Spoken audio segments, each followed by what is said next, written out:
Hey, Aaron, can you tell me the story of the tragedy of the commons? Oh, the tragedy of the commons. Yeah, that's a classic tale. It's a tall tale. It's almost like one of the mythological tales of our society, in a way. One of the big things human beings tell themselves. I've noticed as someone who argues against the way society is right now that the people who are defending the way society is right now really like this story and they like to tell it and rely on it. It's an important story, and it probably contains, if nothing else, a type of wisdom, but it probably honestly contains wisdom.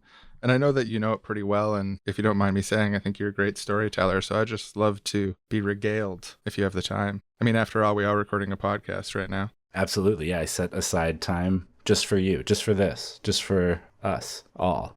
It's actually a pretty simple story. And it goes a little something like this. Sorry, can you start with Once Upon a Time? It's great that you mentioned this. That was just on the tip of my tongue. Oh, perfect. On the same page. So, once upon a time in the olden days of England, the 1800s, maybe even the 1700s, there was a village. And outside of the village, there were many farmers who, importantly, kept cattle. Now, it just so happened that in this area, in this village, there was a large, really nice common parcel of land, just lush green grass as far as the eye can see. The type of land that if cows look at it, they're going to be licking their lips. They're going to be saying, let me at it. And it's held in common. It's not private property. It's not owned by any individual farmer. There's no fence around it. It's just community land, which is the way that they sort of used to do things in the old days. And so the farmers in the village let their cows go out into the fields and eat the grass because why not? Well, yeah, I don't want to be the one to tell them they can't get at that beautiful field. Poor cows. Yeah, and sometimes I like to buy meat from the butcher and they get it from the cows, or buy milk from the milkery, or I don't know, the grocer. No, I think milkery was right. So it benefits all of us to have the farmers use this land for their cows to graze. Why not? Nobody else is using it. There's tons of it. Land is infinite, basically, as far as we can tell. So the cows get a graze in, and for a while, it seems like everything's going fine.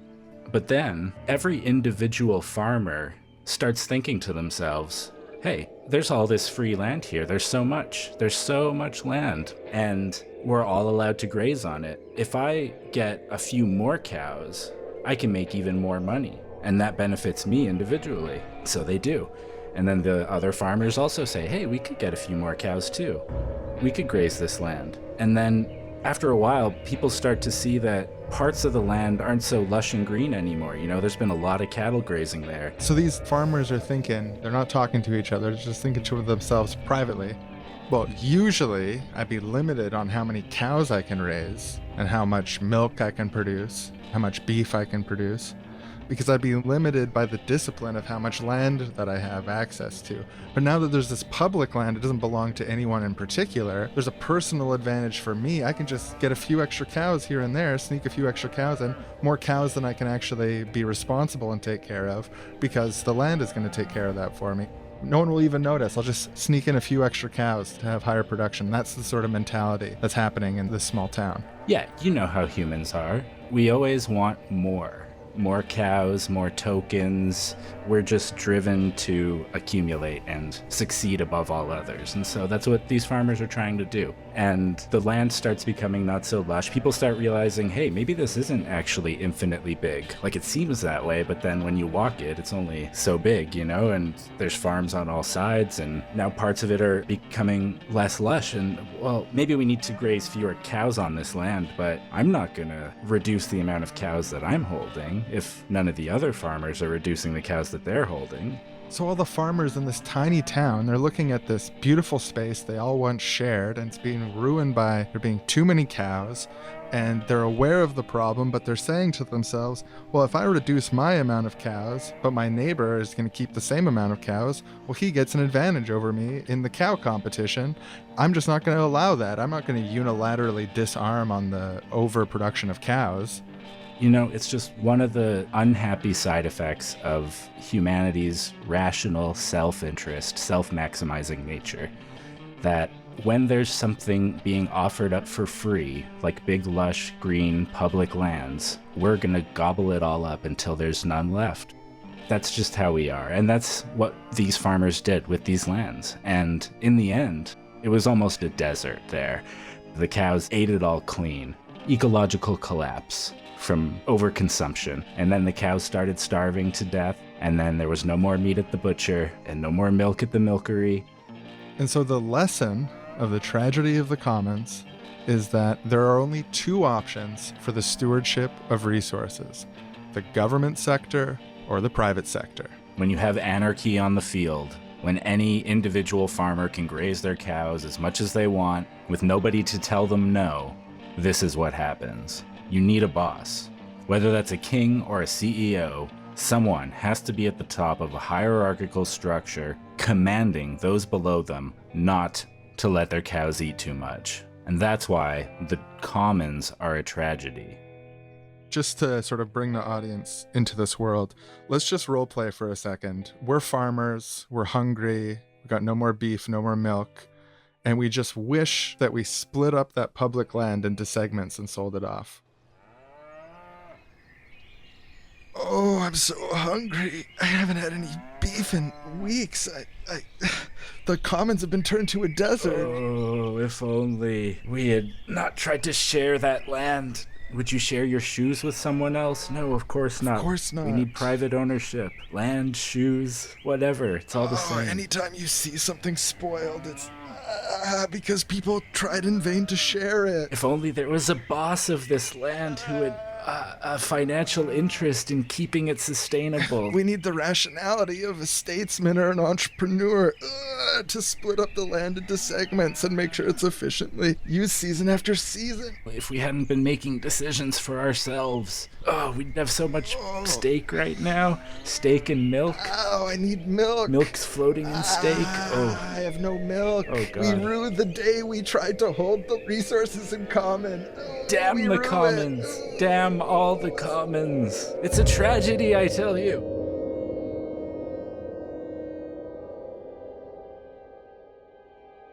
And that's what it was like. I am wrong.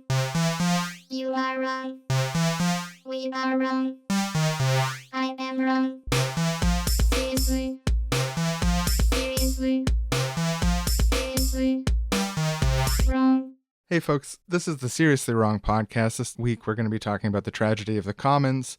Was that story we told, was that a scientific account of a factual historical event? Let me go through some of those adjectives one by one. So, was it a scientific account? No. Is it a historical account? No. And finally, is it a factual account? As far as everything that you can read about it, everyone knows the answer to that is also no.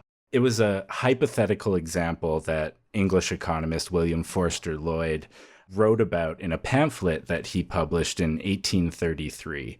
So he was just kind of saying, think about this, imagine this scenario, and imagine if this happened. It kind of has a logic to it, right? All the cow herders just want to get as much as they can, overuse the common resource, and so that's it. Yeah, it's not history. Good to clarify that for sure. Yeah, I know, because it almost sort of seems like history the way that people talk about it all the time. Not that it's impossible that something like that could happen, but it's just interesting that it was popularized as just a thought experiment. So I fucking hate this tragedy of the commons story. Now, look, it's a fine story. From a storytelling perspective. From a storytelling perspective, I think we really put some shine on it and we made it sing. And I don't want to attack it on that front. But this is basically how this is deployed in practice. And it's the reason it's one of the most popular stories in Western capitalist society and that we use to justify the way that things are, because it's obvious who this serves. It's obvious who benefits from the public perception that if people try to hold things in common, they'll inevitably fail. And the only answer to the question is some sort of hierarchical authority that can command and control what happens to the resources. But the evidence shows, we can talk about this a little bit later, but the evidence shows that that's not the case. And in fact, in many cases, if you properly create common spaces that are neither state nor market, it can perform better than either of them in the right context. So today on the show, we want to talk about where this myth of the tragedy of the commons came from, what it means in the world, what the real tragedy is, and we want to talk about what the commons are and how it can work. Today's episode of Seriously Wrong is proudly brought to you by fictional bedtime stories for children. Now, in our society, we have a hegemony of hierarchical capitalist thought that we need to maintain. Most importantly, in the minds of children. So we can use imaginary stories to make children imagine what we want them to imagine. You can read to your kids the classic story of the tragedy of the commons. Wow, that's how it always inherently happens? Thanks for teaching me. You could read them the story of Jerry, the kangaroo who just shared too much. I just wonder how many more have to die until Jerry the kangaroo's horrifying reign of sharing ends. And you can read them An Uncommon Man, the lone entrepreneur who easily solved climate change, even though he didn't have to and there was no obligation. Sounds like we can keep this industrial production throughput matrix roaring for another few decades before we have to give this climate stuff any serious thought. Fictional bedtime stories for children. Because someone's got to align your child with the goals and values of the rich and powerful. Today's sponsor of Seriously Wrong.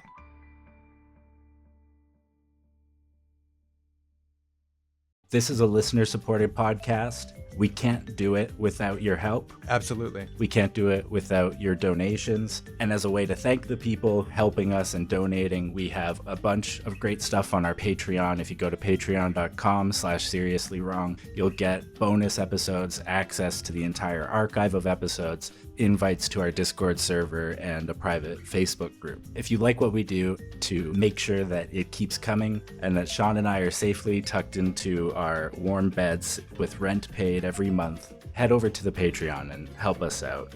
We can't do it without your help. And who doesn't like podcasts?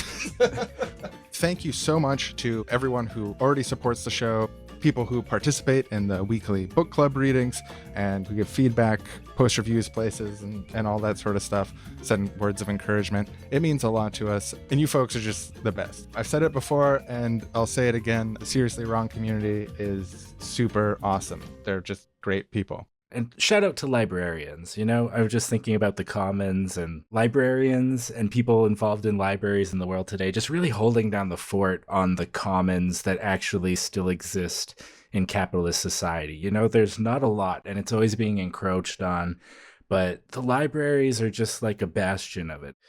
Libraries are great. You know, we're thanking the donors. I just want to also thank librarians. There's also library technicians is the name for it. There's multiple sort of layers of librarians. I don't want to leave anyone out. That you're all doing awesome work. Right. And also, right. I should say, just because this is something that happens, is that when a role is esteemed in society in a way, like people acknowledge you're doing great work, it could be a school teacher or whatever, being a librarian, because it's perceived as enriching, society does this weird thing where it just like penalizes and keeps people's wages down. It's like, no, your job is too great. It's reward enough just to be able to do it. Your job is too fancy and nice, so you don't get your fair wages. Well, you know what? I think that librarians, library techs, everyone involved in making libraries happen deserve fair and good wages. And now back to the tragedy of the commons. I think it's illuminating to look at where this story came from. So it was a hypothetical example. Originally published in this 1833 William Forster Lloyd pamphlet. What really causes this story to take off into the public consciousness is an article published in the journal Science in 1968 by an ecologist named Garret Hardin. He called the article The Tragedy of the Commons. I think it was a phrase in the pamphlet, but I don't know if the pamphlet had titled it that. So he's the one who called it that and made that the meme, that the commons are this tragedy. And then he uses this article to dissect Lloyd's story and tie that into a quote-unquote ecological worldview about how the fact of Earth's finite natural resources, in combination with the welfare state, providing for everybody no matter what, is going to cause an ultimate Malthusian disaster, because we have so many extra people being added to the mix. He basically argues it's this toxic combination of three things: population growth, finite resources, and the welfare state that's providing for people. Because if we didn't have the welfare state, people who were excessively breeding having too many kids, they would just die off, like in the animal kingdom, when the animal kingdom overuses resources. But we're keeping them all alive, and it's going to cause global ecological collapse. This kind of argument is sort of why you see a lot where leftists who are interested in ecological stuff have an aversion to talking about population issues. These sort of like eugenicist population control arguments advanced by Hardin and others. The answer to Malthusian catastrophe, the answer to the idea that there's going to be too many people for how much resources we have, the answer to that is some sort of iron fist that forces people to reproduce a certain amount, that forces people to do things a certain way. Basically making these really hierarchical, often racist arguments. Hardin was a white nationalist, wasn't he? He wasn't an avowed white nationalist. So few these days are, but he associated with white nationalists and organizations that had white nationalists in them, like the Federation for American Immigration Reform, Social Contact Press, Californians for Population Stabilization. He was one of 52 signatories on a letter writing in support of Charles Murray and the bell curve when that controversy was going on in the 90s.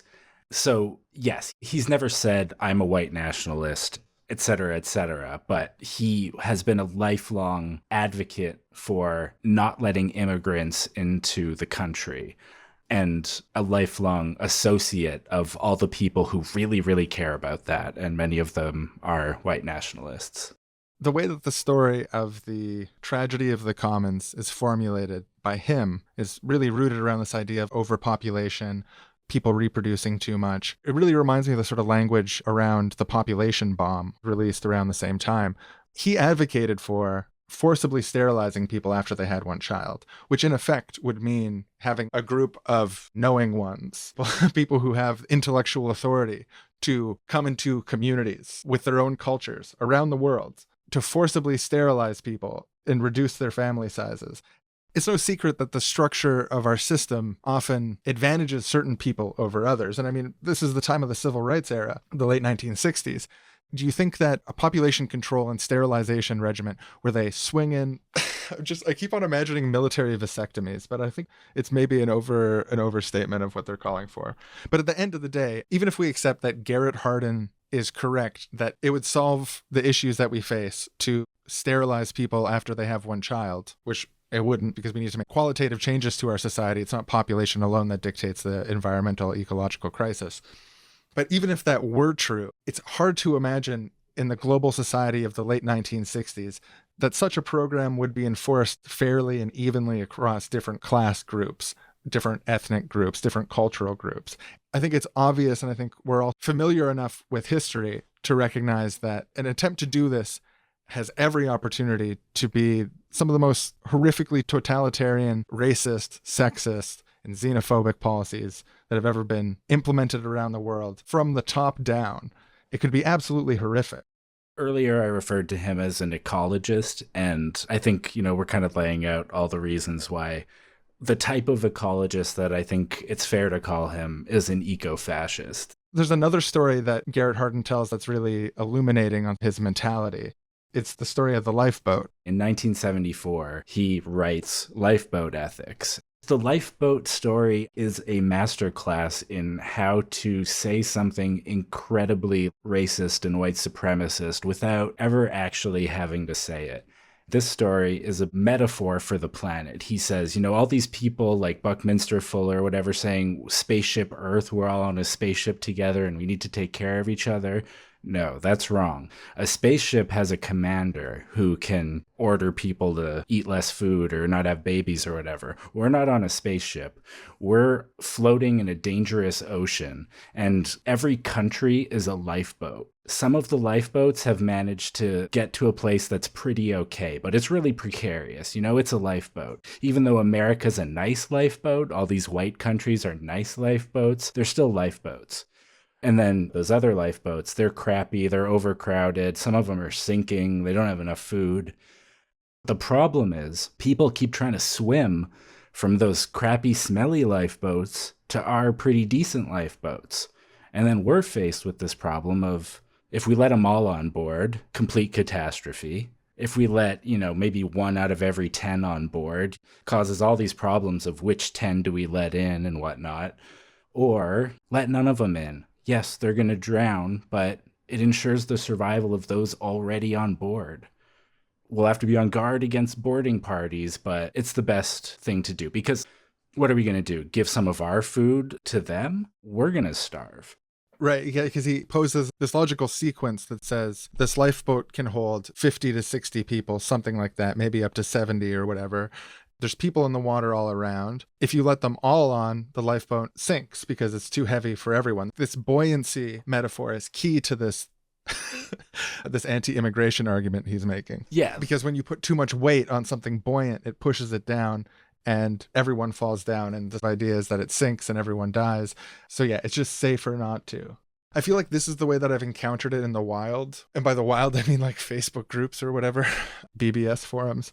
Like sometimes I've encountered with both of these stories, both of these Garret Hardin little tall tales, these little mythological Western capitalist stories of the virtue of selfishness and the virtue of private property over common ownership. It's sometimes presented to me as, oh gosh, wish it weren't this way, but just think about it. These are the hard facts. It's just so clear when you look at these stories as mythological tellings, trying to create certain conclusions in the audience's mind. They're so weak. The buoyancy metaphor is just so inappropriate considering all the nuances of something like the global immigration debate. In reality, if you want to think of the world as different types of lifeboats and which lifeboats people are getting on and stuff like that, why do the nice lifeboats, Mr. Hardin, have secret police overthrow the democratically elected leaders of other lifeboats? There's actually more than enough room for everyone, but the people on certain lifeboats force all this extra weight, sinking these lifeboats, making them barely be able to stay above the water because they're so overloaded with weight from the nice lifeboats. If we really want to think through this lifeboat metaphor, it's obvious why people might try to swim away from the sabotaged lifeboats. Yeah, and then on the nice ones, they're like, oh, if we let them in, we might have to tear up the veranda. We all have mansions on this end of the lifeboat. I don't want to give any of that up. Where's my masseuse gonna stay on this lifeboat if we let all these people on here? Ugh. Maybe a more appropriate metaphor for the immigration debate would be the unthinkably large luxury yacht that is big enough for everyone and the thousands of tattered and sinking lifeboats that the that the luxury yacht is continually poking holes in as a matter of lifeboat policy. Yeah, it just keeps them on their toes, keeps them out of the way when we're trying to fish around them. Need all those fish and they're trying to eat the fish and ugh. Yeah, because we're running out of fish because they tried to share it too much. This is this big issue. This huge issue is like, oh, we were trying to share the ocean and whoops, we shared it too hard and now there's no more fish. It's fucking ridiculous. It's like when people point at pictures of shit that's happening in America, in capitalist America, and being like, look, it's a taste of what communism is like. No, that's a taste of what capitalism is like. It's happening right now in capitalism. And it actually isn't just happening now. It happens all the time around the world. You just don't usually see it and think about it. It's the same type of thing. This whole tragedy of the commons argument, everyone has experience with people accusing you of doing exactly what they're doing. It's a way of fucking with people, and it's a way of trying to get away with shit by confusing things. And that's exactly what the tragedy of the commons does. It's accusing the principle of sharing in general of causing the outcomes that not sharing objectively has all around us. One of the sub-arguments of the tragedy of the commons is like, oh, because I own this land, I'm not going to overgraze it because I'd be worried about being able to use it in the future. But what often happens in practice is just the opposite, that people take these windfall gains, the natural abundance of the earth, the amount of things that could be mined or the amount of things that could be taken from a given area, the amount of produce that can be produced, whatever, and they push it to the absolute limit in the short term on a quarterly basis or a yearly basis at long-term costs, because individual people don't actually, in our system, have to be invested in the long-term success of society in order to be successful now.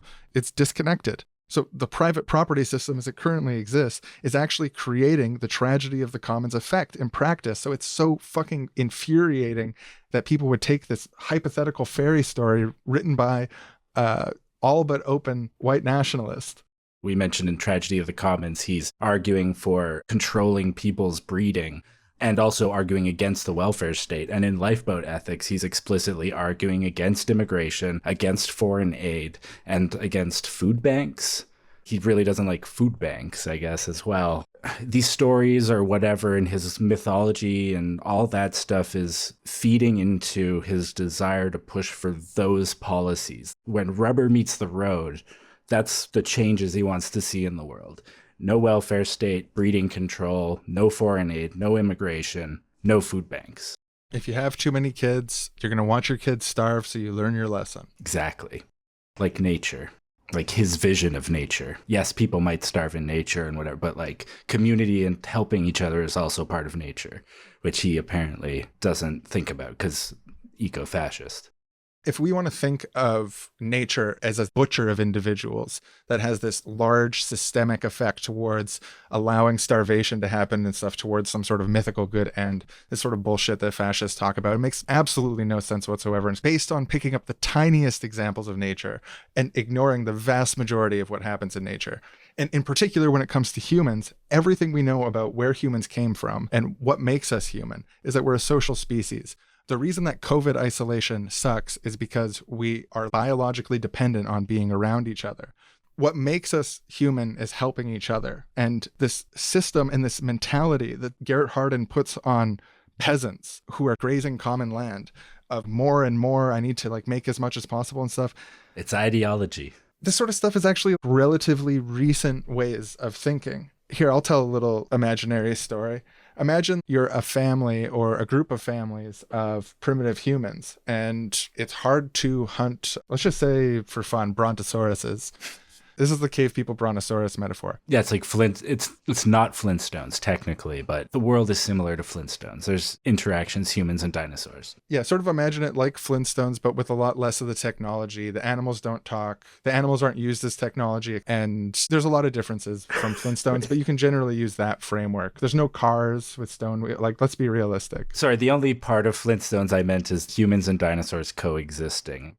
It's good for us to really set the stage here. So you're in a small group of cavemen, you're wearing your loincloths and you eat brontosauruses, but brontosauruses are really big and really hard to catch. And so there's this one guy and he's like, oh, I'm a great hunter. I'm going to hunt this brontosaurus and then I'm going to keep it. It's mine and no one else can have it unless you do things for me. All the other cavemen excommunicate him, threaten to kill him and chase him with sticks and rocks until he leaves. And they work together because they realize that brontosauruses are best caught by groups of humans because humans are smaller than them, and that if they share the load of breaking up and using the parts of the brontosaurus, they can get more benefit together from all of it.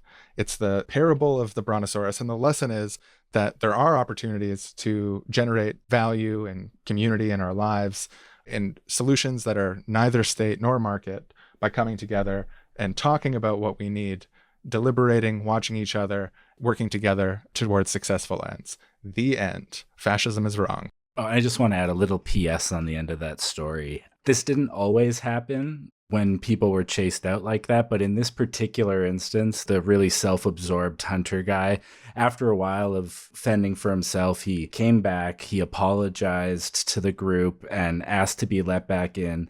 Said he would do all the feather picking duty from the brontosauruses for a whole month. He spent a lot of time picking feathers out of the brontosauruses that they caught and eventually earned people's trust back and became part of the community again. This universe, they have feathers. It's accurate to the history. Yeah, I mean, look it up. They even say it in Jurassic Park. Dinosaurs turned into birds. I mean, the remaining dinosaurs that are left are birds, is more accurate to say. Today's episode of Seriously Wrong on the imaginary tragedy of the Hypothetical Commons was made possible with a generous grant from the Victims of Sharing Memorial Foundation. Now, no single bit of folk wisdom has ever done quite the enormous amount of damage and destruction as the pernicious idea that sharing is caring. With a proper historical analysis, the root cause of every famine, every economic depression, and every mass death has a true culprit. Sharing. Sharing kills. It's estimated that in all of human history, just over 100 billion people have ever lived, and our organization has determined that just over 80 billion of those, that's 80% of all dead people, have died from sharing. But why would sharing cause death, you ask? Well, owning property is a burden of responsibility, and sharing is freeing yourself from that responsibility, like a no-good slacker who doesn't take care of anything and just lets everything deteriorate, tragically. You know, when someone tells me that they believe in sharing, they think sharing is good, sharing is caring, I just ask them one simple question. Would you share the parenting duties of your child with a terrorist? And they come around to not sharing pretty quickly after that one. Representative for Victims of Sharing Memorial Foundation, I'm a regular single dad trying to do my best in the world, but I've been sharing my whole life. Does that mean I've committed murder? Yes, you have. And if you still don't understand why, I want you to imagine sharing a donut. Now imagine that the very act of sharing turns the cream inside of that donut into poisoned filling. That's what sharing is like in practice, once you get past all the lofty theories.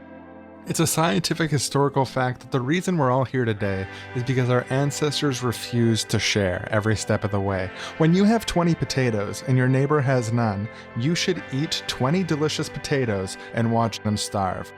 Sure, one person may die, but if you share, you will absolutely 100% guarantee that both of you will die, and all will die, because nobody can live on just 10 potatoes, and even if you could, you would go insane with the siren call of sharing and murder each other. And that's a historical fact. Now, we want to be fair to the other side here. Some people say experiments in mass-scale organized sharing have gone awry in various ways, sure, but you all at the Victims of Sharing Memorial Foundation are making ridiculous ideological assumptions that don't make any sense for the purposes of serving your political paymasters. And to that we say, that's not true. And we usually just ignore it altogether because we're much better financed than our critics. That is true. That's true. To us at the Victims of Sharing Memorial Foundation, our Joseph Stalin was Fred Rogers. He targeted children with this sick ideology of sharing, causing millions to eat the poisoned donut of communal life. And our 9/11 was the invention of Napster and the Pirate Bay. In just a few short years, millions of the world's most popular recording artists starved in the largest man-made instance of artificial poverty in history. And one last crucial example about the danger of sharing. I was recently reading a troubling story about a family which tried to share their entire house with wild alligators. This is just but one small example of where the manic ideology of sharing inevitably leads. May their triplets rest in peace. I just like to point out that the coronavirus has been shared hundreds of millions of times around the world. Missed not sharing yet? Coronavirus is dead, though, and it counts as times where sharing caused the death. Absolutely. No lofty theories, just straight talk about how things actually are. That's the Victims of Sharing Memorial Foundation. Thank you for listening to our message. Please don't share it with your friends and family, but send it to them. Charge them to listen to it, or Make them earn it. Or give them charity, a charity version of it. It's not sharing if it's charity because you pity them. It's like giving to them in a sort of I'm better than you way, if they can't pay you for the message. Right, we forgot to mention entirely that as long as you do it in an I'm better than you kind of way, then you can sort of squeak it out sometimes. It's all right. And back to the show.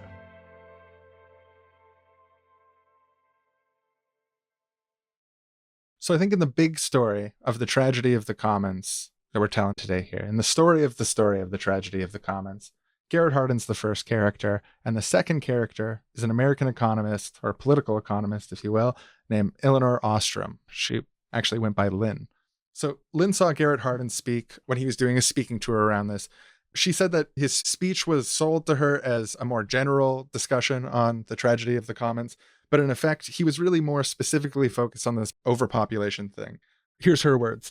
He indicated that every man and every woman should be sterilized after they have one child. He was very serious about it. And I was somewhat taken aback. He, in my mind, became a totalitarian.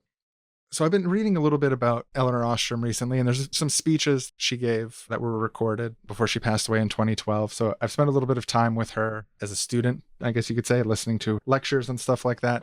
And I think she is so awesome. There's really something here with her work. She looked at something like the tragedy of the commons, not as simply a white supremacist mythology that's being used to justify the indefensible and that it's popular just because there's going to be financing behind it because it helps and benefits the rich and so on. Although that all might be true, I think it is. She wasn't focused on that kind of thing. She was focused on saying, okay, there's this problem that sometimes it's possible that when we share things like a common space, a common resource, we can overdo it. It's possible that that happens, and that's a real problem. It's also possible that that doesn't happen.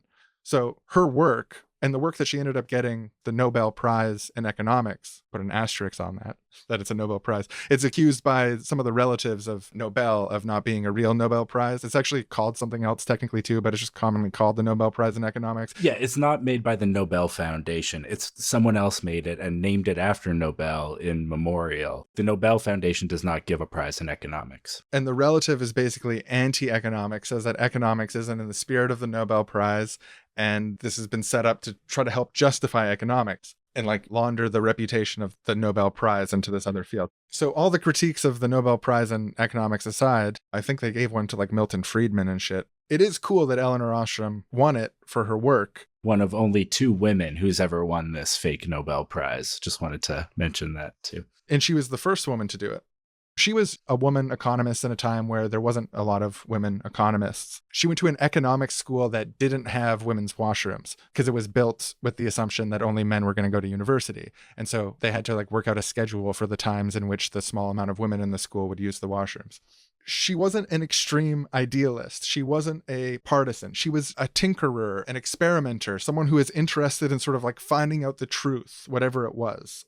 She set out to use the experimental methods available to her to analyze what are the limitations of public space and what are the conditions that make public space like this work, publicly held resources. She ended up in her 1990 book, Governing the Commons, setting out 8 different principles that undergird successful commons management as it actually exists in the world. What makes it work when it does work? What are the conditions that lead to the flourishing of a space that is neither state nor market, that is just people coming together and talking to each other about how things are going to be done, watching each other when they do things, and having a social community that moderates the way that the food is picked from the forest, the things are hunted, the cows graze, etc. She recognized that Garret was wrong, that this is how it is and that it accounts for all cases. She's very interested in this idea that the world is actually complex and it's hard to do, but we should try to think through all the complexity of it. Yeah, when you hear this argument about how holding things in common inherently makes things worse, and that's why we need multinational companies and strong top-down governments to control everything and tell people what to do. When you hear that someone won the Nobel Prize for debunking it, and then you look into it and you see that the results of what she found. We'll get into the details of these 8 points, but not only can people manage things in common without those things, without the big boss, without multinationals, without top-down governments, by having shared social structures where you talk to each other and work out how to do it. When you do that, it's possible to manage these resources prudently without collapse. I read in the book Eleanor Ostrom's Rules for Radicals, which is a leftist perspective on Eleanor Ostrom, although she herself didn't necessarily identify as a leftist. Fascinating book, but they said actually that at one point Garret Hardin came over for dinner. Eleanor Ostrom made hamburgers, and in front of some students of hers, the two of them debated in person. Ostrom believed in the power of debate. It's funny when those things are lost to time. It's like nowadays they would have live streamed that thing, but the only details were that it was vigorous and they had hamburgers that Lynn made. I wonder who controlled the fields those cows grazed on. Had to be someone. I just love that on the Wikipedia page, right at the top, A Tragedy of the Commons now. It's like, this was disproved. Eleanor Ostrom won the Nobel Prize. You can manage these resources prudently, even creating, quote, perfect order, which just sounds so utopian, which I love, that it's right there. No, this argument's debunked. And actually, if we work together to manage things, we can create perfect order. It's right here. It's proven. It's economics. Something I learned in my reading also is that Lynn Ostrom wasn't a utopian in the sense that we are necessarily. She was an anti-utopian in the sense that she's against blueprints. And she was really, really concerned with focusing on areas that we could build knowledge on what was provable. I just encountered her anti-blueprintism. Aren't we also kind of anti-blueprint? Absolutely. Yeah, I feel like it's part of our utopianism anyway. That's why our logo is a blueprint, because it's ironic. Yeah, exactly. Just checking. Because we're against blueprints. That's why our logo is a blueprint. Get it? Yeah, or in favor of many rough blueprints that we can see what works as we go, but not having one specific blueprint everyone has to follow or something like that. That's the bad kind of utopianism, for sure. Right. And this is a place we definitely 100% agree with Lynn Ostrom philosophically, is that when you have the top-down blueprints put across the board on everyone, it creates serious issues in a variety of different ways. There's social effects and there's organizational effects. What Lynn advocated for was multipolarity. She advocated for systems that were built out of many different subgroups and moving parts, multiple bases of power within a system. Would it be fair to say that she thought that local people in their neighborhoods, towns, cities, villages, etc., should be able to set their own blueprints for their own communities together, and that those solutions are going to be different in different places around the world, and that we're going to be able to find the best solutions for all these individual instances in those specific particular contexts, and that we shouldn't impose everything on everyone, but we should, through all these differences, work together to not only build strong communities internally, but to have strong relationships with other communities. I honestly think that Lynn would fuck with that. Yeah, I don't want to put words in her mouth, but it just... In a technical sense, and the reason that she was awarded for her economic work was that she was saying, at the very least, we have to acknowledge that this is a possibility. It uses all this economic jargon to make these points, and it connects to all these reference points within economics, and it makes sense within the economic universe. She gave this example in a talk that I saw in like game theory, when participants aren't just following rules that are being enforced by some sort of enforcer, and they talk to each other. It's called cheap talk. Within their system, their name for it is cheap talk. Well, it turns out that if you make cheap talk the basis of a collaborative system, it creates trust, it creates participation. This talk isn't cheap. This is substantive talk. And game theory can only think about this in terms of enforcers and rules. It can't think of participants who change the rules as they go along. And she argues that participants who change the rules as they go along is one of the foundational structural things that makes actually existing commons in the world. And again, commons, I just want to emphasize and underline, it's really hit a new level of my consciousness in reading about Eleanor Ostrom's work here. The commons is a space that is neither market nor state, and it's a space that works when people come together and talk about it. Welcome back to another Seriously Wrong story time. I'm really excited about today's story. I think there's a real lesson we can take from this zany world we've imagined here today.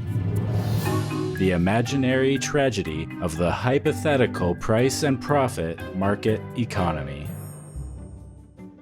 Once upon a time, there was an imaginary planet where everyone meant well, and they thought they devised a simple enough system for the distribution and production of goods, the price and profit market economy. Now imagine they're going along with a sort of naive but well-meaning thought that we're just going to set prices and trade to help incentivize production according to need. And for a while, it seems to work out pretty well. And everyone thinks that things are going fine, but imagine if the price and profit market economy hypothetically had an issue with the way prices were set. That could lead to an imaginary tragedy. Now, sellers in this market economy set their prices based on the costs they incur as an individual producer, as well as a healthy profit margin. However, because the people in this thought experiment live on a single ecosystem together, the planet Earth, the true costs of production actually total more than just those individually affecting the individual seller. These extra costs, costs to the ecosystems, to social systems, and to the human beings who rely on them, are not factored into the price of things in this market economy. Tragedy. Everyone means well, but the prices become untethered from their effects on the system. Low prices reduced through stolen labor and overexploited resources distort the market away from the real costs of doing business. This price distortion creates a cascading effect which encourages antisocial and unecological practices that inexorably sends them shooting towards ecocide. And then, just as a thought experiment, humanity starts burning through their natural inheritance at a rapid rate because the short-term incentive is to make as much economic activity as possible. Just to demonstrate, imagine an area of ocean where you can go fishing. The prudent way to manage the ocean would be according to restorative principles, pulling in fish only at the rate that can be restored and no more. Maybe using Ostrom's management techniques as a way to work together to do that. Exactly, but under the hypothetical market economy, just as a thought experiment, it would place a short-term incentive to fish faster than the fishery can bear. Incentives which cause the fish sellers to value the profit of their individual companies more than the shepherding of the larger collective fish stock. Hypothetically, this kind of profit incentive mismanagement would eventually deplete the entire ocean of fish. Can you imagine? This situation encapsulates the self-preserving mindset behind the tragedy of the price and profit market economy. And it's not just fisheries. This hypothetical problem could apply to major rainforests, old-growth forests, landfills overflowing with dangerous waste, to the very cleanliness of the air we breathe and the water we drink. Any kind of natural system that requires care and communal attention can be misused and exploited if the only concern promoted by the system is individual profit, not the real cost of drawing on natural resources and the waste that's created by the process. And so this hypothetical market economy, intended to help people get the goods and services they need, devised by doe-eyed individuals with the hearts of angels, ends up accidentally but invariably leading to a far greater tragedy than we could ever imagine. Eventually, the total depletion of planet Earth. Our well-meaning hypothetical economy causing us and our children to boil alive in our homes and be tortured by scarcity. The involuntary extinction of the human species. Not with a bang, but with a whimper, choked out on our last breath. We call this the imaginary tragedy of the hypothetical price and profit market economy. It's just a fictional thought experiment. Hypothetical. It's not real. The end.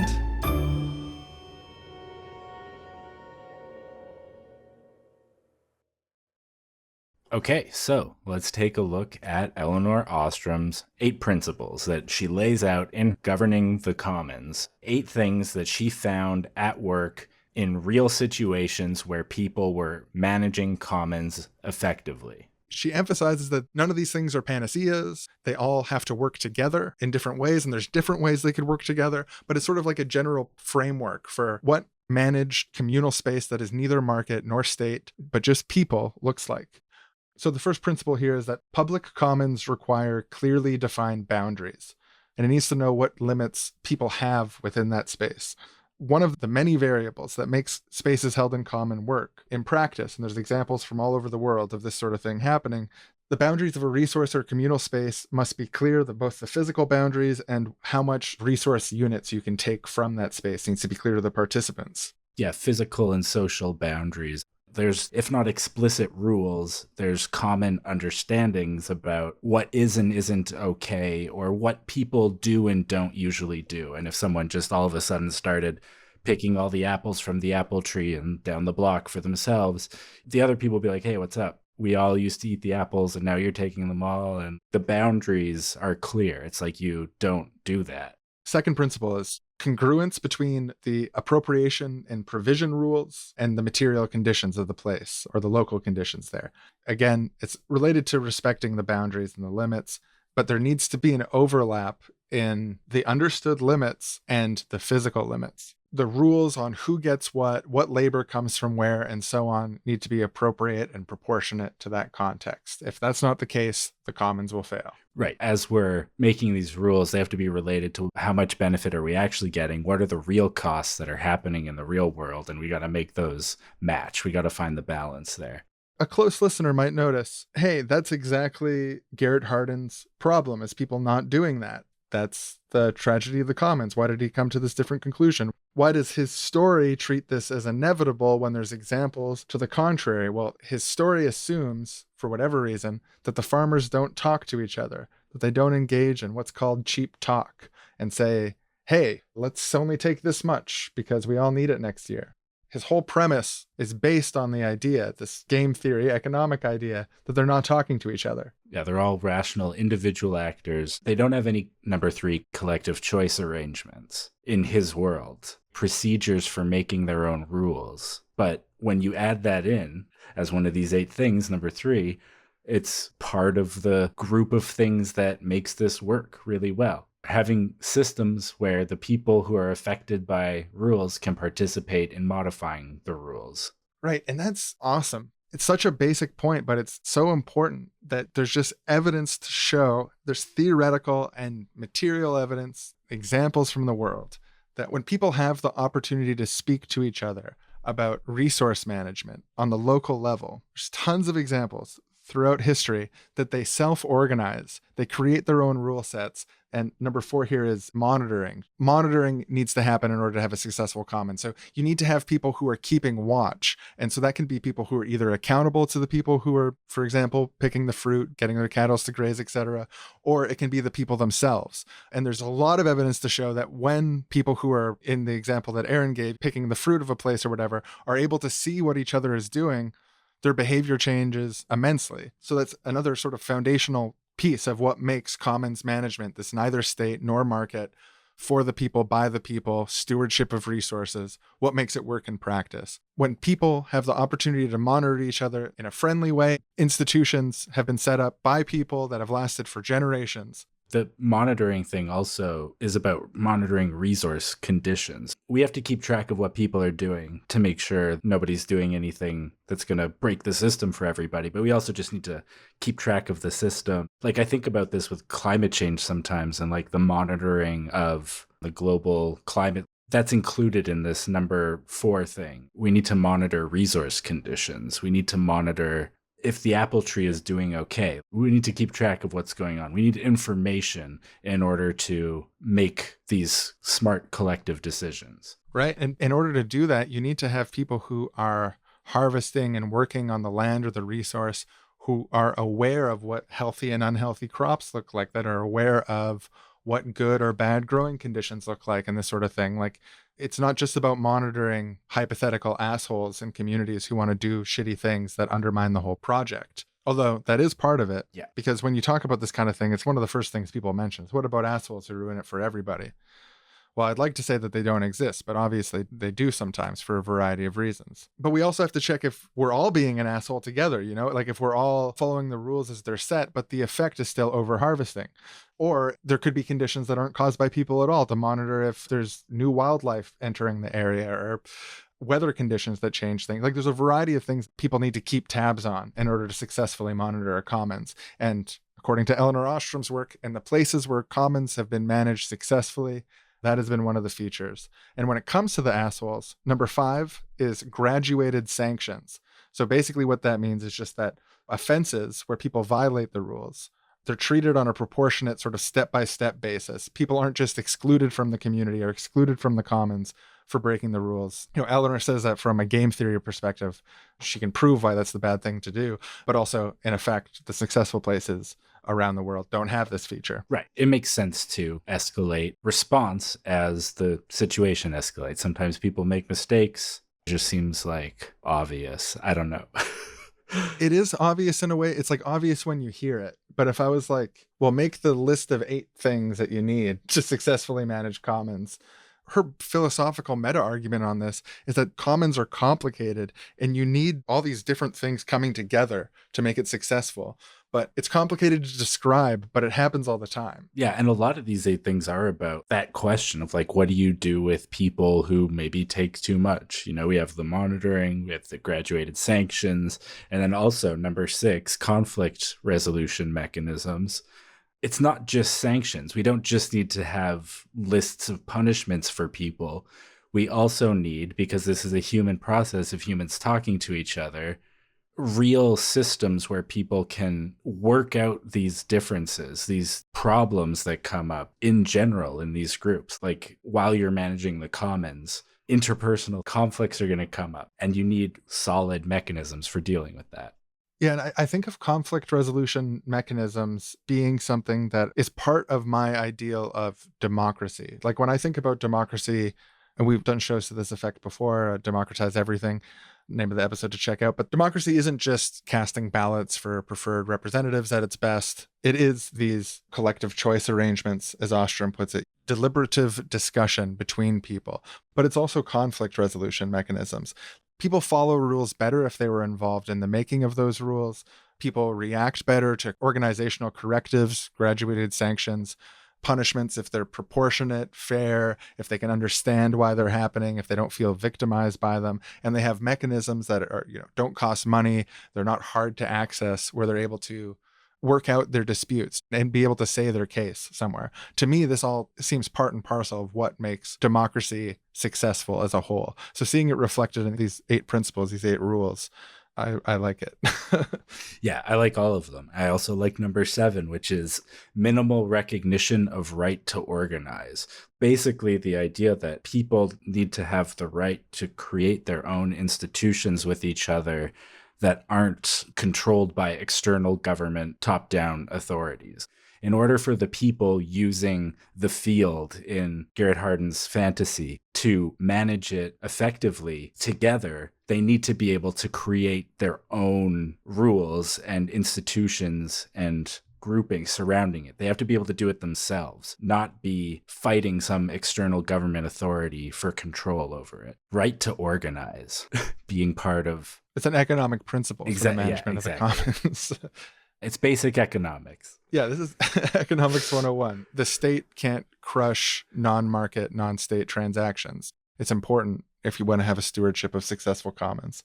I particularly like that point too, because again, it's like really basic, but it's also really material. In leftist politics, we encounter all of these instances where the threat is that even if you build something good, there's going to be forces from the outside that try to sabotage it. If you run a successful community democracy that starts making waves, that starts challenging the local business community on the authority that they want to exercise, that challenges politicians on the authority they want to exercise by giving people and communities a voice, well, the threat is, and the worry is, that there could be these outside forces pushing on it. So this is really intuitive as well. I'm aware of that problem, that issue within organizing. For Eleanor Ostrom to bring that in as a principle based on a historical basis, to say the places where there is the successful commons management are the places where the government is not antagonistic, gives them a minimal right to continue what they're doing.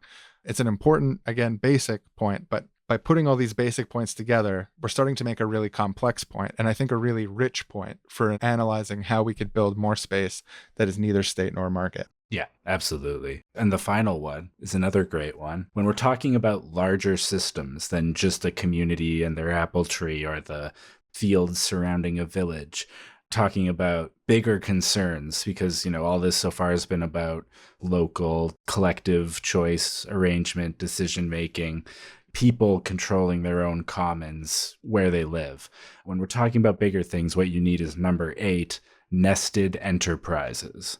So all of these things that have been talking about of provisions and monitoring and enforcement and conflict resolution, etc., need to be organized together in multiple layers of nested enterprises, she calls them, which I agree. That's it's another really foundational thing, taking the local to the global, because we do all live on a planet together and we have to take care of things like climate change. That is a global commons. It's not just you and your villagers in the fields. It's all of us. I love that she addressed that. And she gives examples in the book of all these principles. But in the nested enterprise example, she gives the example in the Philippine Federation of Irrigation Systems. There's 2 distinct levels because the problems facing different levels are different, and people can work at the level that actually affects them, and they can synchronize the principles across levels. She also gives the examples of orchards in Spain, where irrigators are organized on a basis of 3 or 4 nested levels, which are also nested in local, regional, and national government jurisdictions.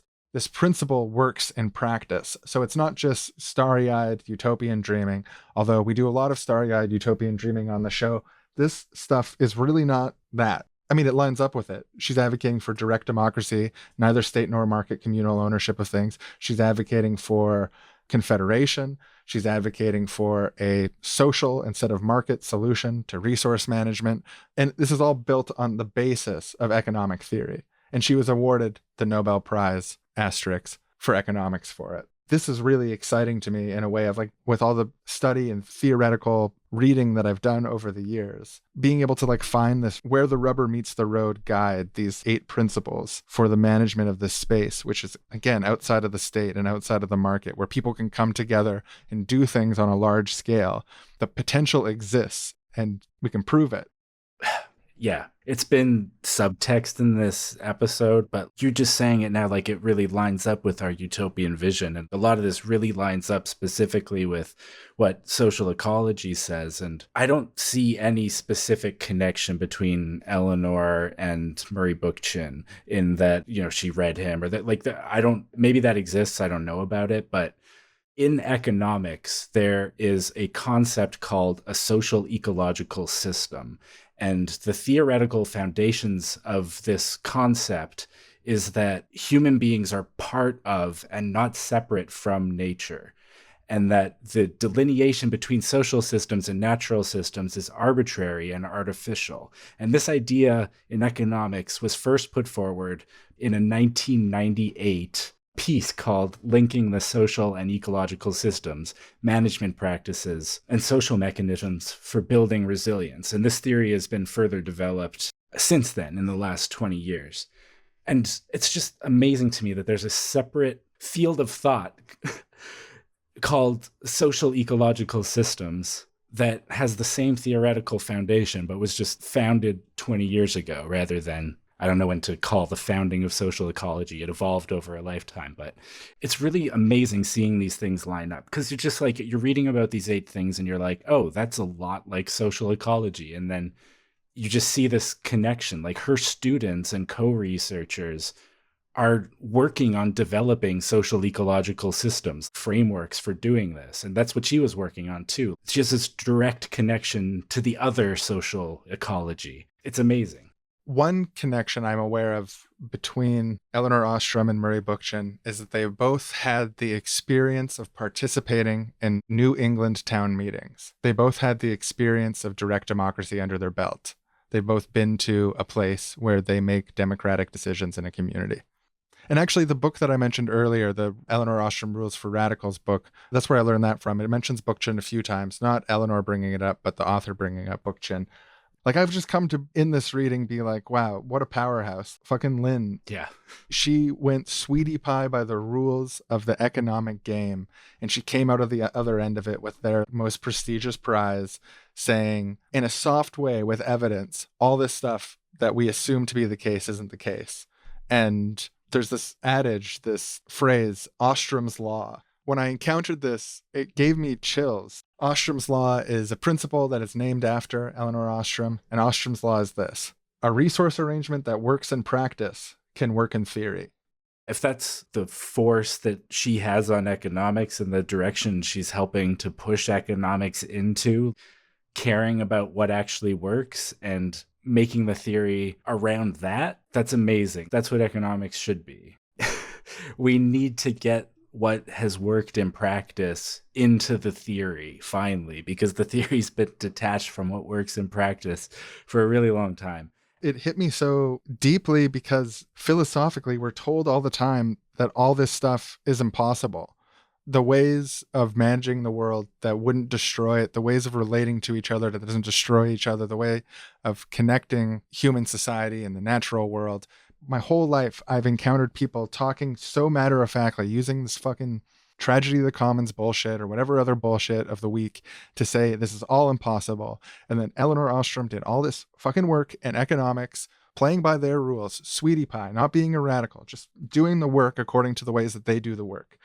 And at the end of the day, they have to admit something really basic, which is that it's true that sometimes something that works in theory doesn't work in practice. But it's also true that if you find something working in practice, it's possible to find the theory that justifies it. Yeah, and that theory's probably going to be more right than theories that aren't based on things that already work in practice. It seems like a good place to start. Ostrom's Law is that economics not even necessarily should, but can have a material basis.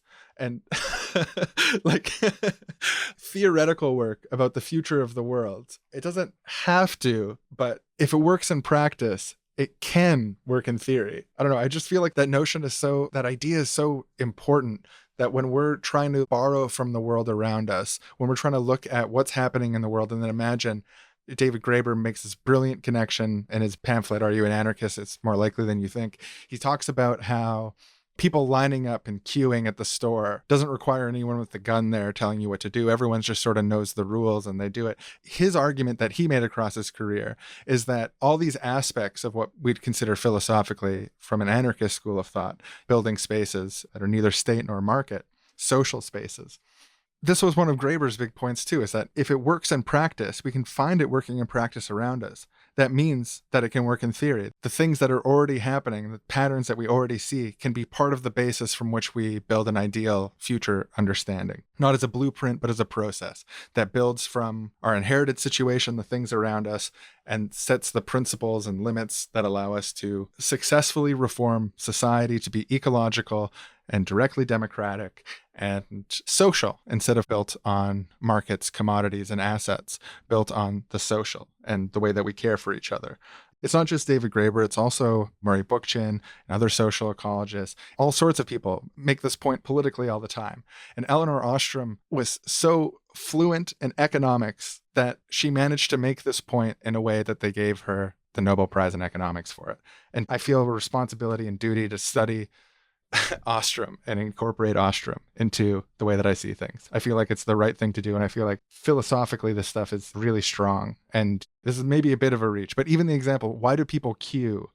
Why do people get in a line instead of just going to the front of the line? It's because Ostrom's principles, to the degree that they can apply, all apply. People are aware of the rules. There's graduated sanctions for the rules. You don't get kicked out of the line if you try to cut. You just have to go to the end. That's the whole punishment. You get the social response of like, oh, why'd you cut that line?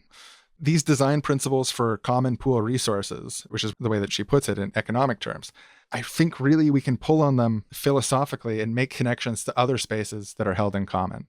When reading about socio-ecological systems and the social ecological model, the social sciences versions, not the Murray Bookchin versions, they talk a lot about this divide between culture and nature, and that the study has been put into two separate categories, social sciences and natural sciences. But they talk about some fields that have been bridging this divide and just really important things like environmental ethics, which is a field that arose around the need to develop a philosophy of relation between humans and their environment, and political ecology, which talks about expanding ecological concerns into culture and political activity. Environmental history, needing to materially document the relationships between societies and their environments. Ecological economics, which examines the link between ecology and economics, and common property theory, examinations arising from resource management and dealing with dilemmas like the tragedy of the commons. And in socio-ecological systems modeling, the idea is to integrate all of these things together into a systems approach for understanding how we can collectively manage the planet that we're on together, politically, socially, ecologically, and make this thing work better.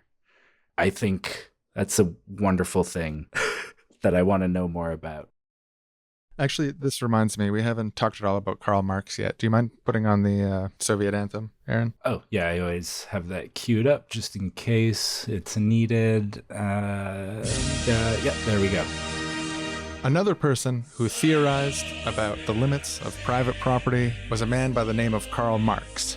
And what Karl Marx did that made him known to so many people, that made him an inspiration to millions and millions of proletarians around the world and throughout history, working people look to him for inspiration on how they might better take control of their lives. The reason for this, what he had done was he took the best knowledge that he could find at the time from a variety of areas in human thought and development, includes economics and science, technology, engineering, social sciences. And he mixed that with a critique, with the assumption that the way things are isn't the way that they must necessarily be. He assumed that other alternatives were possible. And he created a synthesis of all these ideas of all these different fields and mixed in his own feelings and perspectives to build something that inspired a lot of people. And you could say they're just ideas. And it might have been something else without Marx, right? It might have been a different name. But you can see that Marx has had an impact around the world and throughout history. And you could argue to what degree it's good or bad and stuff. And the reason for that impact is because he took the big view of trying to synthesize all these different fields of thought, all the most advanced ideas that he could find. He tried to synthesize them into a theory that could be used to liberate the people of the world. The task before us in the present isn't to read aloud passages from Marx to one another as he reflected on the most advanced knowledge of his time 200 years ago, but it's to do what he did, to copy the spirit of Marx, to copy the actions that Marx took himself, the synthetic, theoretical action towards liberation. That's the most important part to copy. And in the present moment, a synthesis in the modern day has to include Eleanor Ostrom. Her work is too coherent, too eminently valid, too theoretically sound. All of this to say is that finding brilliance like Ostrom's, or finding brilliance in any corner that we might find it, is the first step. And the next step is finding new ways to come together as a community, to share what we're finding, to find ways to collaborate in knowledge, to have a commons of knowledge that is directed towards the liberation of people and is directed towards unleashing the creative and ethical potential of humanity to control our own lives.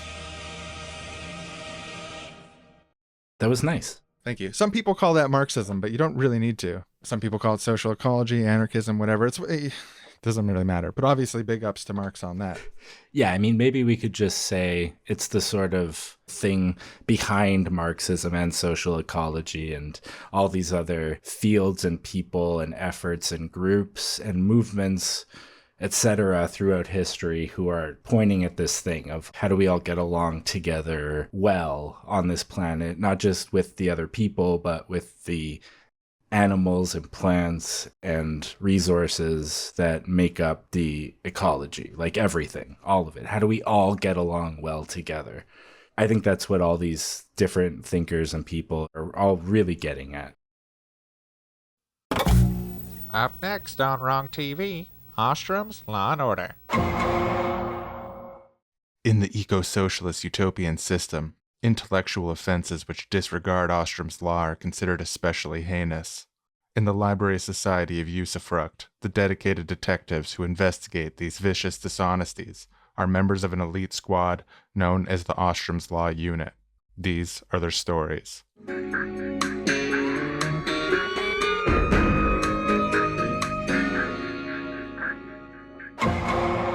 Stop. Hey, like, what are you You're doing? under arrest for violating Ostrom's law. Let go of me. Come along. No, my theory. It works in practice. It can also work in theory. You can't arrest me for my beautiful logical theories.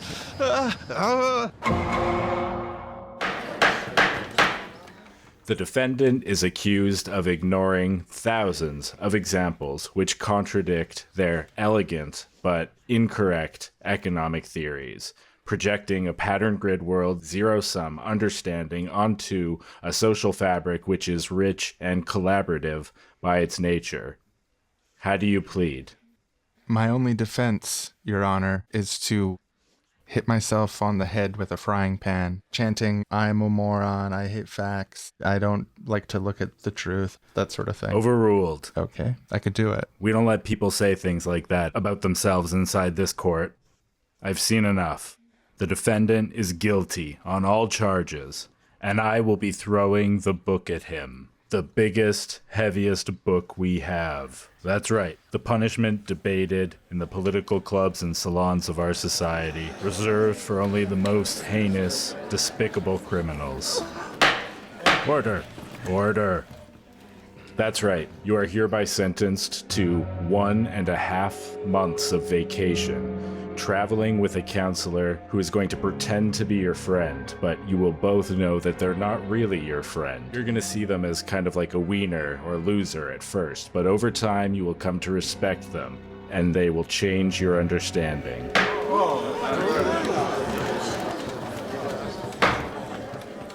My apologies to anyone in the audience who's shocked or afraid right now. I'm just a tough-on-crime judge.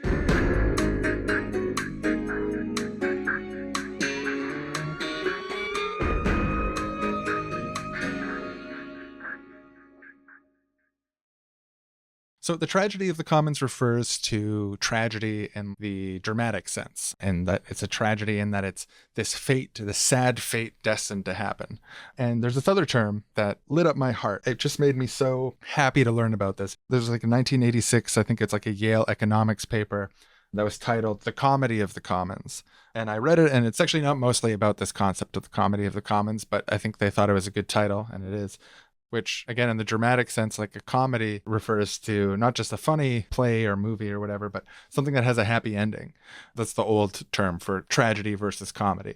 And the comedy of the commons is this idea that by coming together, by having common space, by having common resources, or by building common space, by commoning, the comedy of the commons basically says that in some circumstances, by coming together and managing resources in common, you not only don't invariably face the so-called tragedy of the commons, but there's actually benefits over doing things individually. There's an increased abundance.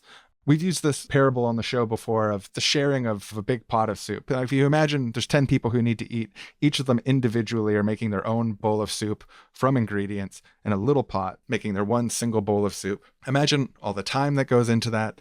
10 people spending 1 hour each making themselves soup. It costs the community 10 hours for everyone to get a bowl of soup. But what you might do instead is have one person who spends 2.5 hours making a big pot of soup, and then everyone can eat. So you've net saved the community. You've increased the abundance of labor hours, or relaxation hours, hopefully. But you've increased the abundance of life hours within a given community through the process of collaborating and working together. And that's the basic premise of the comedy of the commons. Not only is the tragedy of commons not inherently and inextricably true, but commons management and coming together over commons can actually generate value, not in a market sense, but in a social sense. I mean, I agree with it, and it's something we've talked about on the show for a long time. But making the connection, I've got a lot of strong feelings about the positive ways in which comedy is connected to politics and democracy. And for example, Adam Krauss, we had on the show, The Revolution Will Be Hilarious episode, he talks about how a comedic mindset and a democratic mindset are connected.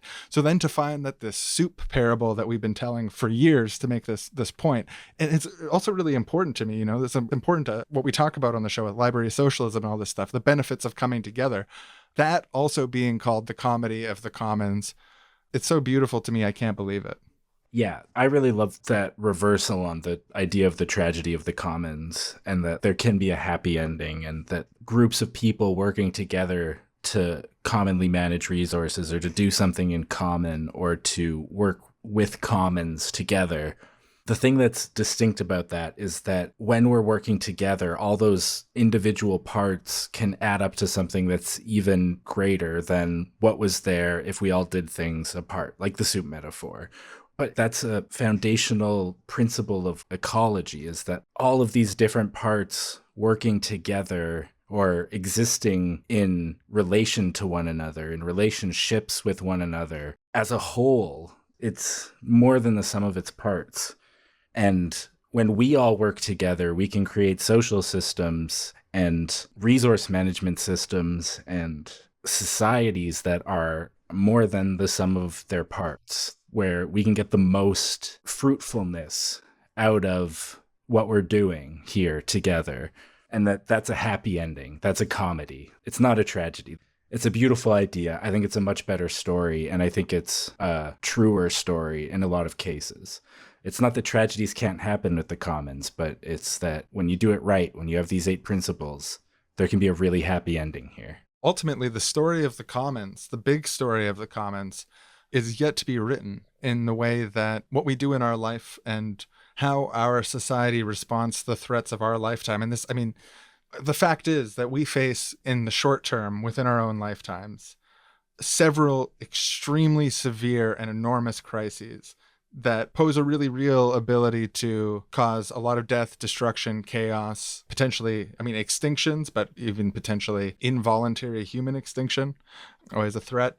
And if we're going to survive and thrive in the next century, the way that the human species responds to these crises that we face, I think the answer, a big part of the answer to how we respond to this and survive and thrive and have a world for our children and grandchildren to grow up in, It's going to be through embracing this concept of the commons, this concept of spaces that are mediated socially outside of markets and outside the state.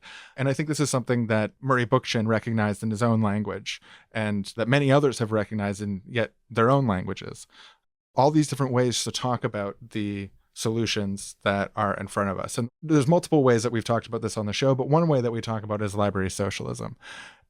And this is our lifetime that we're talking about. The age of the commons should be, if we're lucky, upon us. So it's up to us to make sure that the story of the commons is not a tragedy. Because it'd be tragic if we didn't head in that direction. The tragedy would be the absence of commons going into the future in the face of climate change and the social crisis.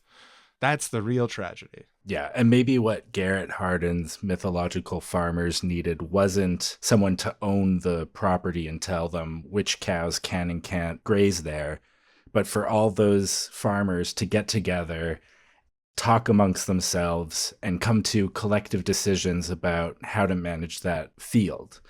And maybe they could get some chickens on there, because the chickens will peck through the insects that are in the cow's poop and help to spread the poop around to grow even more lush grass. And maybe all the farmers' kids will be playing in the field now because it's so bright and wonderful and happy to be there. Like, it's just... I think there's a lot of potential for that field to become even more productive than it was before the whole process started. Not only can we manage it to sustain it, we can manage it to increase it. Increase the bounty, increase the goodness, increase the richness. When it comes to something like bovine pastures, if I recall correctly, the way that they graze and move around can be used to do carbon capture and to put carbon back into the soil, right? Like, if we look at all the externalities of the system as a community and share information in a knowledge base, a knowledge commons around the world, where we could share all this information with each other so we could make decisions about communities and resources on the local level, make our practices respect every limit, starting at the local level, but confederated up. That's the vision that reading Ostrom's work has given me, that we can optimize these processes, not just for productivity, although increased output is definitely an option. We can also optimize it to maximize the ethical management of externalities, to make all of these things part of a cohesive system where we can monitor what's going on and say, well, we're doing too much right now in too many ways, and we're overspending the planet. The planet has enough of a bounty that we could have been living off the interest all this time. There's no need to spend through the savings. We're going to have to, materially speaking, find ways to be more frugal and to not use up more than we need. And I think that Lynn Ostrom's work and this theory of the commons is this really powerful tool that we have to deal with these problems. It turns out, when you look into it, the commons, not necessarily a tragedy. Hardin argued necessarily a tragedy. This is what happens. Turns out, when you look at the real world, it's not true. Yeah, fate isn't determined. There isn't one way for history to go. There only exists potentialities. It's up to us to ensure that the potentialities come forth that will benefit us and our grandchildren. And I think we all agree on that. You'd have to be the type of caveman who gets sent out of the village in order to disagree with that. Yeah. And I think we'll leave it there. This has been the Seriously Wrong podcast. Thank you so much for listening, telling your friends about the show, leaving reviews on iTunes, Stitcher, wherever you get your podcasts. Thanks also to the people who are monthly donors. If you're interested in starting now, hey, why not? You can get a discount if you do a year at a time. You get some cool bonus features like we talked about before. And hey, you're supporting independent entertainment that has educational and information value. I don't think a little podcast can change the world, but I think it's entertaining also, right? Like, we don't have to change the world in order for this to have been worth it. No, yeah. I wouldn't want this by itself to change the world. I feel like everyone's got to work together to change the world. Like, if this just did it on its own, I don't think that would be good. Just this one podcast episode seems like that could go wrong. What if we made a mistake? Oh, yeah. Yeah, and if you catch mistakes in this episode or any episode, feel free to let us know and we'll issue a correction. Although we do try to double check our sources as best as we can. This podcast has been a record of our history of learning. We don't approach you as people who have already studied and understand everything. We definitely have more to learn. And the feedback that we do get actually does teach us a lot as well. So thanks to everyone who does that or has done that. Sean, did you want to tell us one last story? I really want to hear about the comedy of the commons. Oh. Are you too tired? I am pretty tired. You know what? Let's do it. This is totally unscripted. I'm tired, but let's do it. And you're such a good storyteller too, so. Oh, well, thank you. Well, I unironically learned things about storytelling from you. Oh, and don't forget to start with Once Upon a Time. Oh, that's exactly the type of storytelling tip that I was talking about. Once upon a time, there was a bunch of individual cave people in a wild and untamed state of nature and danger. Each of them was individually catching their own Brontosaurus meat, going to find their own cave to sleep in. Each of them learning how to make their own clubs and invent their own wheels from scratch. You know, it really was tragic. They were struggling all the time. Do you know how many hours it takes to pick the historically accurate feathers out of a Brontosaurus? And then you're left with all this Brontosaurus meat at once, and you have to fight off the scavengers, and then it rots in the sun, and then there's months and months with no T-bone Brontosaurus steak at all. They had this kind of untamed, wild individualism in this cave society. You know, baby cave people would be kicked out of their cave as soon as they were born. That means that most would just cry and die. Dying and crying babies everywhere. And you know, cave people thought if the baby's not strong enough, they must not deserve to have more than just a tragic life. Yeah, and it's not that the cave people were indifferent. They themselves would cry and cry too, because their lives were so lonely and tragic. Their wails echoed across the savannas, jungles, and plains of the old world. But they didn't see any other way, you know.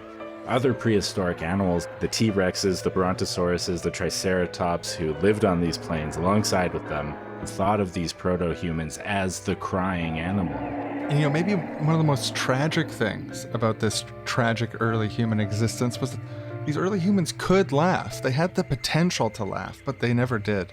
They only cried. Because you can only really laugh when you feel safe. And they lived in a very, very dangerous world, so they were just crying and crying at tragedy. And it seemed like it would be tragic forever. Often while they were crying, the early humans would say, it's going to be like this forever, and they're crying and just weeping by themselves. It's never going to change. That's part of why I'm crying. And now, it wasn't what they believed was natural, but what ended up happening was that these humans started coming together to complain to each other. You know, they'd meet up and they would cry with someone else, commiserate about their pain, about the conditions of scarcity and these burdens of individualism that they all shared. And it was the strangest thing to them that they actually started feeling a bit better. They weren't exactly smiling, and they still were crying a lot, but they found some small comfort in knowing that there were others who shared in their pain. And that recognition of a shared experience was the dawn of the commons. It went against everything they were told. It went against their religious conviction and a hostile God set out to destroy them. And it went against the natural hierarchical individualist universe that they thought that they lived in. But they started commoning. At first commiseration, but soon they were sharing tips and tricks, sharing things they learned with each other. Their knowledge became a kind of collaborative commons, which it benefited everyone far more than they needed to put into it. In terms of economics, for every group of 100 cave people, for the simple cost of sharing your own individual tips and tricks with the groups, you would get the benefit of the pooled experience of 100 other early human cave people. So these commiserating humans are starting to common with information, and it comes up that one of the humans actually just killed a Brontosaurus nearby, and they needed to run away because predators were going to come and scavenge and potentially attack. So there's a ton of big, juicy T-bone steaks nearby, but they weren't able to access it by themselves. But the pooled wisdom of all these people is sort of floating around, and one speaks up and says, hey, I've got an idea. It's not just an idea for themselves, it's an idea for everyone to be held in common. And this was the only idea that this cave person came up with all day, but it made a big impact right here. And they realized that if they pooled resources and specialized, they could form a complementary whole that shares duties and make sure that everyone, even if they're sick, injured, an elder, or a baby, could survive without having to hunt themselves. And more than one of them could live in one cave. It was the Commons Revolution. The amount of extra Brontosaurus meat for each individual cave person through these methods was astonishing. And there were lots of edible berries and leaves, a better balanced diet overall. And they were able to look out for each other and help keep each other safe. And because they were safe and they were less angry and anxious from hunger all the time, a very strange thing started happening. These cave people, they found themselves smiling. Not just smiling occasionally, but sometimes smiling so big from how happy they were all the time that these enormous smiles started almost bursting out of their mouths in these, what were to them, very strange, audible convulsions of the throat that they'd never experienced before. Laughter. The first cave laughter. And so they're all starting to laugh. They're laughing and laughing as they're seeing this bounty, this benefit, all of this something from nothingness that came out of coming together. It was infectious. They're just laughing and laughing and commenting, and their laughs echoed across the hills and the jungles, and other nearby humans heard. They were hypnotized by the strange sound of collective joy. They've never heard it before, but it was strangely familiar. A potential that was once evolved, but just never really used anymore. And they came towards it, and the community grew and grew and laughed and laughed and commoned and commoned. And the benefits of that commenting continued to grow, and these laughing, joyous cave people started to have a lot of extra time on their hands, and they began to develop new specialties, new possibilities for how people could spend their lives. And one of the jobs that emerged early on was the first cave clown, the first person to specialize in comedy and in making people laugh. And of course, this only made their laughter more and more intense and more frequent, as this original cave clown was always developing hilarious new costumes and enjoyable goofy shtick and physical humor for the others to enjoy, pretending to almost fall into the fire or all sorts of hilarious things. And eventually, this original cave clown began to travel to other caves, helping other cave people to see what was possible and to build their own communities and to build social connections between groups, as well as just within the cave clown's old group.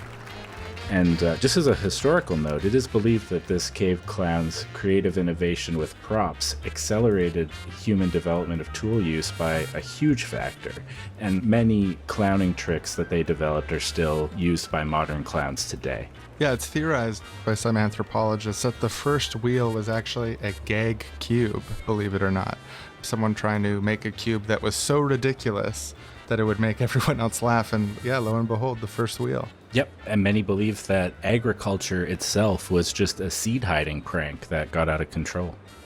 Soon, all the other animals started to think of humans as the laughing animal instead of the crying animal, because they were always laughing, always big smiles from ear to ear, traveling in groups, tickling each other and chuckling. And that was all thanks to commenting. The inevitable bounty that always accrues when people come together and manage the commons thoughtfully and non-hierarchically for the good of all is called the Comedy of the Commons, a true historical story.